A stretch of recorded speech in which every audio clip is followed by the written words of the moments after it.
Bonjour, c'est Monsieur Hachette. Bon, je vous retrouve à distance du coup pour continuer les leçons. Donc ça va prendre quel format? Je pense des vidéos comme celle-ci pour expliquer la leçon, des exercices à faire sur le NT et je vais aussi utiliser le site lelivrescolaire.com qui est donc un livre gratuit en ligne où j'essaierai de vous guider, mais tout va se passer sur le NT. Il y aura plusieurs activités et des choses après à me rendre pour que je puisse un peu vous noter aussi. Voilà, donc dans cette première vidéo, on va donc traiter la première semaine. Je vous invite à regarder le programme donc semaine par semaine que je vous ai fait. Donc j'ai prévu jusqu'à la fin d'année en espérant que le confinement ira pas jusque là. Mais voilà, si jamais vous savez ce qu'on va faire jusqu'à la fin d'année, c'est écrit dans le programme.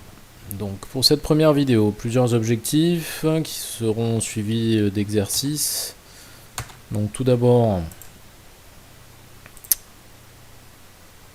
cet objectif numéro 1, vous devez savoir qu'un atome se compose d'un noyau chargé positivement, autour duquel gravitent donc des électrons qui sont chargés eux négativement, et vous devez donc voilà, déjà retenir qu'il y a des charges négatives autour de l'atome et qu'il y a un noyau qui est chargé positivement. Et donc l'objectif 1 bis, c'est vous devez savoir que le noyau de l'atome est composé, lui, de protons qui sont positifs et de neutrons qui n'ont pas de charge. Alors pour expliquer ça, on peut regarder ce schéma là avec quelques légendes de plus. Donc ici vous avez les électrons qui tournent autour comme ça. Il faut imaginer que ça va très très vite, mais tout ça, ça se déplace à la vitesse de la lumière, donc on le voit même pas. Et donc ce schéma d'atome, il est vraiment imaginaire, parce que finalement en vrai ça ressemble pas du tout à ça. En vrai on aurait plutôt un nuage. Rappelez-vous les images qu'on a vues en classe, une espèce au microscope. Je vous invite à chercher, vous êtes sur ordinateur, donc allez chercher sur internet des images d'atomes vus au microscope à effet tunnel. Voilà, et on voit finalement plutôt des petites boules bien alignées les unes à côté des autres. Voilà, donc vous pouvez aller chercher, je vous l'écris, vous pouvez aller chercher le microscope à effet tunnel. Voilà, et vous cherchez des images. Alors vous tomberez soit sur des images du microscope qui lui est énorme, mais certainement aussi sur des images d'atomes. Alors, cet atome, il est formé de quoi? Donc d'électrons qui sont négatifs et d'un noyau, ici, qui lui contient deux particules, donc en bleu les protons, qui eux vont être positifs, et des neutrons en rouge, qui eux vont être qui n'ont pas de charge, du coup, donc qui vont être neutres. D'accord, voilà. On continue, donc second objectif, aujourd'hui, pour cette semaine, vous devez savoir ce que représente le numéro atomique Z et le nombre de nucléons A. Donc dans un tableau périodique, qu'on a vu en classe, vous avez des cases, et dans ces cases, il y a le symbole atomique. Alors là, j'ai mis grand X, mais ça pourrait être n'importe quoi, l'hydrogène, le carbone, le fer, ce que vous voulez, les 118 éléments, peu importe lequel. Et selon les tableaux périodiques, alors ils sont tous présentés différemment, mais vous retrouvez tout le temps le numéro atomique, Z, qui vous donne le nombre de protons. Donc ça c'est pareil, c'est important à retenir. Le nombre de protons, c'est bien le nombre Z que vous trouverez ici. Et normalement, dans le tableau périodique, vous trouvez aussi le nombre de nucléons. Alors les nucléons, c'est quoi? C'est le nombre de protons, donc Z, plus le nombre de neutrons. Et ça, on l'appelle grand A. Voilà. Donc des fois, le A, vous le retrouvez ici, ici, ici. Enfin, ça dépend. Tous les tableaux périodiques sont présentés différemment, donc faut pas avoir peur. Généralement, on vous expliquera où est le A, où est le Z. Et de toute façon, le A est toujours plus grand que le Z, du coup. Parce que le A, c'est les protons plus les neutrons. Voilà. On continue. Vous devez être capable, par lecture d'une classifie périodique, donc en lisant un tableau périodique, vous devez être capable de donner le symbole de l'atome, le numéro atomique, son nombre de nucléons, donc proton plus neutrons qu'il possède. Donc ça, comment on va faire? Le nombre de neutrons n, comment vous allez l'obtenir? Par exemple, en enlevant au nombre de nucléons A le nombre de protons. Eh bien oui, parce que du coup, si je vous écris, donc ça c'est les neutrons, égale le nombre de nucléons moins le nombre de protons. Rappelez-vous, hein, tout à l'heure dans le noyau, on avait des petites boules, c'était des neutrons, et des petites boules, est-ce que je peux changer de couleur, moi? Voilà, et des petites boules, c'était des neutrons. Voilà, donc ça c'était un noyau. Et donc, si vous enlevez ce nombre, à tout ce nombre de nucléons, d'accord? Donc par exemple, hop, tout ça là, je vais encore changer de couleur, clac, tout ça c'est le noyau d'un atome, et tout ça donc, c'est les nucléons.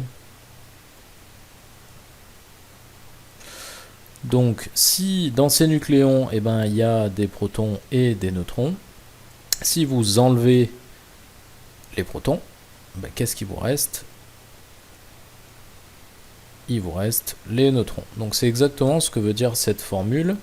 Donc le nombre de neutrons, c'est égal à quoi? Le nombre de nucléons, ici, moins le nombre de protons. D'accord? Allez, j'efface ça, du coup, parce que ça va nous gêner. Pour la suite. Donc, ce que vous devez aussi savoir, c'est qu'un atome est toujours électriquement neutre, parce que sinon ça devient un ion. Et ce sera le thème de la prochaine semaine, des prochaines semaines. Donc un atome est toujours électriquement neutre, donc il y a autant d'électrons que de protons. En guise d'exercice, je vous propose de remplir ce tableau-là, grâce au tableau périodique que je vous mets juste après ici, et que vous pouvez trouver sur internet de partout, d'accord? Donc par exemple là. Donc vous retrouvez, vous voyez, c'est pas présenté comme tout à l'heure mon X, mon A et mon Z. Hein. Ici on trouve le X là, par exemple pour le lithium. Le Z va être le 3 et le A va être le 7. Donc ici on a 7 nucléons et 3 protons. D'accord? Donc je reparle pas de ce tableau périodique parce qu'on en a parlé déjà beaucoup en classe. Par contre, ça va me servir à remplir mon exercice. Donc, par exemple, l'azote. Donc, si je prends mon stylo, l'azote, on va voir après, on le cherche. L'azote est ici, c'est le numéro 7. Son symbole, c'est N. Il a donc 7 protons et 14 nucléons. Je remplis mon tableau. Stylet, symbole N, numéro atomique 7, nombre de nucléons, on a dit 14, et donc nombre d'électrons, vu qu'un atome est électriquement neutre, il faut qu'il y ait autant de plus que de moins. Sauf que mon nombre de plus, c'est mon numéro atomique, c'est le nombre de protons ici. Donc je vais aussi avoir 7 électrons pour que mon atome soit électriquement neutre, autant de moins que de plus. Et donc le nombre de neutrons, on a dit que c'était donc qu'il fallait utiliser cette formule ici là. Voilà, c'est pas beau ce que j'ai fait, hein, Berk. Je vais effacer ça. Donc il fallait utiliser cette formule ici. Donc je vais soustraire mon nombre de nucléons à mon numéro atomique, mon nombre de protons. Ce qui va donc me faire 14 moins 7 égale 7 neutrons aussi. Alors, je vous laisserai vérifier, je vous donne la correction des suivants. On va juste aller voir, donc le fer, évidemment, le symbole c'est Fe, le carbone c'est C. Le numéro atomique du fer, si je le cherche, on va le retrouver ici, donc ça va être numéro 26 et 56 nucléons. Donc tout de suite, je vais marquer ça. Numéro 26 et 56 nucléons. Le nombre d'électrons, c'est un atome, il est neutre, donc il a aussi 26 électrons.